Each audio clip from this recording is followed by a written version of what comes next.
Singapore or Hong Kong? Which one is worth traveling to? LifeOfBD here. I've traveled to many countries in Asia. Singapore and Hong Kong, China being a few of them. You're probably wondering which of the two should you visit. And we're going to compare a few topics between the two countries to see which one suits you most. Let's start off with accommodation, and we'll talk about the quality and the space of the stay. Got to give it to Singapore. In terms of space, Singapore accommodations are a lot more spacious and there are a lot more different type of selections. Hong Kong is a very populated city. It's filled with skyscraper apartments everywhere. You don't really see houses in Hong Kong. You'll see more apartments and condos. The accommodations in Hong Kong is really cramped, and we're talking about just a bed and a bathroom, basically like a studio. Hong Kong stays are like nothing I've ever booked. It's so unique to people like me, but to the locals, it's just another day of how Hong Kong lifestyle is. I mean, check out the Airbnb that I booked while I was in Hong Kong. What's up, guys? What you see right now is our whole room, just like this. Restroom's right there. Johnny's in there right now. He's by a shower. Got a mirror. He even gave me the little big bed right here. That's cool, you know? Got all these little closet and stuff. That's our door right there. Oh man, though. No kitchen. It's only a microwave and stuff. We get a Sony TV, a heater. Yeah, there's construction downstairs. Really loud. Our neighbor said it's like every day in the morning. Yeah, it's like 9 a.m. right now. Microwave. Mini fridge. An extra bunk for whoever's gonna be our friend. That's gonna be here too. Hey man, we don't mind some tourists hanging out with us. And look at check out our view though. Check this view out. Wow. Yeah. You know me by now. Food is always an exciting topic to touch up on, and we're gonna have to go with Hong Kong for food. I'll admit though, Hong Kong has a lot of food that doesn't have much seasoning in terms of flavor, and a lot of the taste is very familiar to what I eat in California with the Chinese cuisines around the area also. But in terms of delicacy, you can taste the richness in the goose and the pork with crispy skin. There are so many options when it comes to Chinese food, and just for example, you want to try dim sum, but you don't just try regular dim sum place, you try Michelin dim sum place also. There's just so many Michelin restaurants in Hong Kong. I don't think 6 food days is enough time to try them all. I mean, look at all the Chinese food I had over there. Oh no, that's right.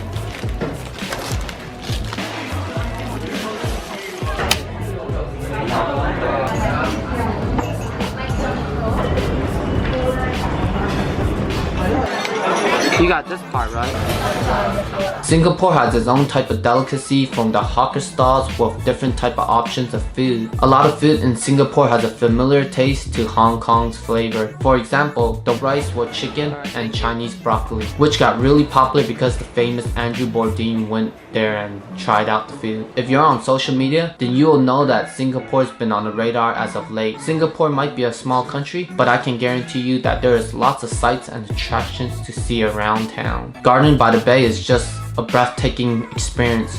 From night or daytime, you see it in whichever time. It's just amazing, and you see it in many movies like Crazy Rich Asian. Did I mention Changi's airport, which is also Singapore's airport? It holds the largest indoor waterfall. I've never got the experience to check it out yet, but one day I will. I've just seen it on so many social media pages. Don't get me wrong, Hong Kong has many great attractions also. From the amazing Victoria Peak view of Hong Kong to the Dragon Back hike, which is also another breathtaking hike that I can't really describe. It's just amazing itself. There's definitely more to see in Hong Kong. Tai O Village being one of the attractions in Hong Kong, which is so amazing. A large Buddha, a wisdom of path that you could walk through, which is like wow. And a pink dolphin that I paid to see but didn't actually get to see. I just believe Singapore's attraction steals my breath away. Both countries have their own subway system. Both are very clean with easy access. But at the end of the day, I would have to go with Hong Kong. You can say because of the many conveniency drop-off areas to the popular locations. There's also several bus and taxis around. It's just like New York where it's surrounded by transportation. So you don't have to worry too much about transportation. It's quite easy to get around. Just be aware of traffic. Singapore has its own subway system like the MRT, but when you're talking about Hong Kong and how it could get from point A to point Z, Singapore is more like point A to point B. Scams, thieves, Those are just a few things to think about when we're talking about safety. I'd have to give it to Singapore on safety. You hear it from everyone, you never really hear much negativity when it comes to Singapore safety. Regardless if I was in downtown or Arab Street, I felt no type of threat. Actually, the most threat I felt was from the insects and the lizards around Singapore. Hong Kong, well, you know, the protest that's happening. Anyway, enough about that. But Hong Kong really showed its true colors when me and my friend was just walking down the street and we were stopped by 3 police who was just walking. They pinned us on the wall, they pocketed us, they checked our ID and see if we were just gang members because my friend had a tattoo. So I'm like, wow, there's a lot of criminal activities here for us to be stopped. So literally just 1 minute ago, we just got stopped by 3 of their cops and stuff. They just asked us for IDs, passport, where we live, and then they searched my bag. I don't know why, but I don't know if they want a ransom or whatever. But we had nothing on us, so they couldn't get us for anything. They started asking where we're from, why we're traveling here, and where we work. It's like, yo, at least I look like a tourist, right? I don't look suspicious, do I? Feeling like a tourist, and we'll talk about the location you are visiting. The difference in ambiance compared to your home. Hong Kong will pull this one off because of the skyscrapers around, from business to just apartment to people's living. They're just everywhere, so cramped together. You see New York, but this is way different compared to New York. It's definitely a different ambiance feeling when I step outside of my Airbnb, because the moment you step outside, you just see big buildings everywhere, and it's pretty amazing. The accommodation, the building, everything, it's just different from California lifestyle. Obviously, Singapore has its own ambiance, but it's nothing compared to Hong Kong and the skyscrapers around. Cost of travel would also go to Hong Kong. Hong Kong is just expensive. You're not going to just find a food stall selling food for just $1 like Thailand. Average price for food is like $8 to $12, and if we're talking about more delicate food, then that's gonna be $20 and up for any of the delicacy food. As you're watching the video, you know by now I talk about the accommodation, and the accommodation is very cramped, yet it can be very pricey for just that bedroom and the restroom. It's more expensive than paying for a 1-bedroom apartment in Singapore. While Singapore is expensive itself, at least you'll get what you paid for. You have lots of choice when it comes to food, from hawker stalls to restaurants. In hawker stalls, you can actually find food for like $2 to $3 and they'll still fill you up. There are so many different varieties, but if you're eating more towards the restaurants in Singapore, then you can expect to pay a similar price to Hong Kong. And if you stumble around Singapore's famous chili crab, for a 2-pound chili crab, I paid around $125 just for the chili crab.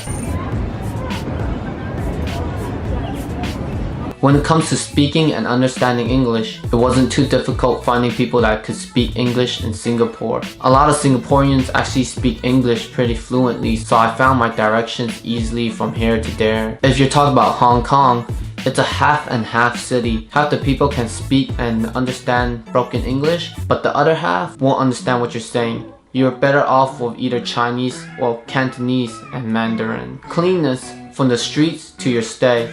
Singapore obviously wins this one. If you go around and ask people, everyone tells you how clean Singapore is. Heck, they even have a rule where you can't chew or spit gum because the fine is gonna be really hefty. I challenge you to go ask people that have been to Singapore and ask them how is the cleanness over there. And yes, there are roaches and lizards roaming around. Hong Kong is huge and populated. It's common to see trash laying around the street. Both countries are a lot different when it comes to the weather. It depends on your preference. Do you like the hot weather or do you like the cold weather? Because one is very hot and the other one is like the Bay Area where it's cold and it gets hot and it gets warm. I like the weather in Hong Kong because it's not too hot. They do have their cold, hot and warm days, and that's what I'm accustomed to living in the Bay Area. Upland to be exact. Singapore is filled with hot and humid.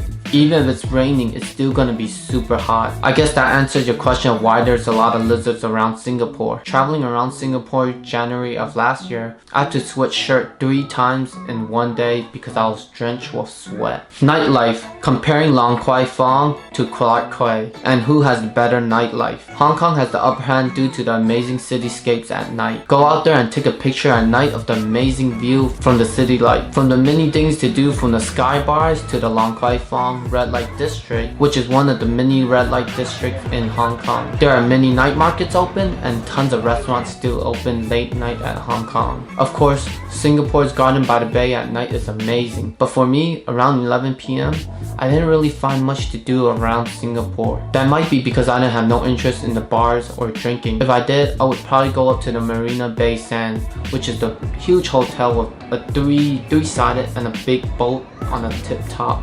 It's amazing. At the end of the day, both Hong Kong and Singapore are worth visiting. But which one would you prefer to visit first? Let me know below. Next week, I'll be comparing Los Angeles to San Francisco. So subscribe now so you don't miss out. Travel heads, until then.